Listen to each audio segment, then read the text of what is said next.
Hi, I'm Tim. Welcome to Watchbox, and thanks for logging on. If you love this watch, email me, tmosso@thewatchbox.com. It's in the description below. It is your purchase and pricing email question line for buying this or any watch you see on any Watchbox platform. Today, we are discussing the Rolex Oyster Perpetual Day-Date, reference 118208. This is a timepiece 36 millimeters in diameter in yellow gold. It measures 12.4 millimeters thick from lug to lug. The distance is 43.1 millimeters with a 48.1 millimeter end-link to end-link measurement. Take note, this is the Oyster bracelet. 20 millimeters is the spacing between the lugs. Now we pop open the crown clasp. We throw the watch on my wrist, which is 16 centimeters in circumference, and you can see it wears nicely. It's a good size for a man or a woman, wears well on small wrists. I could see this wearing well on a wrist as small as 13.5 centimeters circumference. It's relatively flat and flush with a domed bezel, so it slides easily underneath the cuff. You get a good sense from over the top that it's nowhere near the edges of my wrist, and that's confirmed by this down the barrel shot.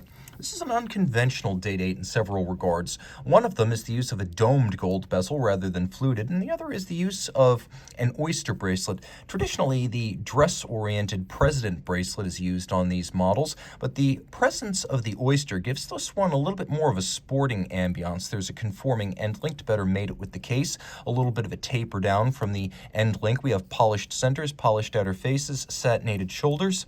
You can see removable links are fixed in place using screws. The crown clasp is retained. We expect it on the President bracelet, not so much on the Oyster, but yet here it is. The crown, the 5-point coronet, is the only sign as to the presence of a partition between the two halves, and you can see it as a hinged lift lock system, not a snapshot friction fit, so you have a degree of security you wouldn't have with a friction fit clasp. Internally, it's all of high polish. You can see that beak and hook mechanism that locks it together, and you can also note the presence of intermediate-sized links in the bracelet to assist with fine-tuning the fit. Roll back to the case, and you can see that it is handsome, tapered, rounded, polished, and shapely.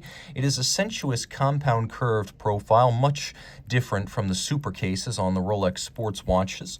We have a solid Oyster case back that screws in, and we have a Oyster crown. It is a twin lock crown in gold. We know that because it has two dots on it. The watch is 100 meters water resistant. We have the Rolex wave dials, it's sometimes known. Rolex, of course, with many nautical associations and a long seafaring heritage dating back to the original Oyster case of 1926. Folks call this alternately the wave dial or the seabed dial, as it does look like the rolling waves of sand you find on the seabed where oysters are found. You can also see that there are two different finishes. There's a matte finish across some of the waves, and then there's a sunburst finish that explodes across the remainder of the dial. There's a railroad track outboard for reading minutes and seconds, then applique radially arrayed 18-karat yellow gold Arabic numerals. We have matching yellow gold crown and hands.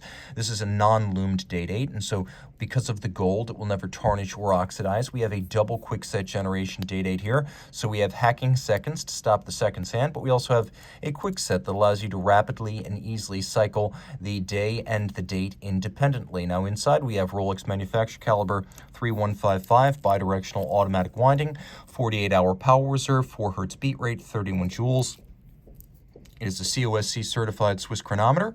Rolex then takes that certified watch movement, cases it up, and tests it as a fully assembled watch, so it will run no worse than -2 + 2 seconds per 24 hours, and that is the superlative chronometer standard. It has a full balance bridge and a free-sprung balance for precision of adjustment via Rolex micro Stella nuts on the balance, and also robust shock resistance.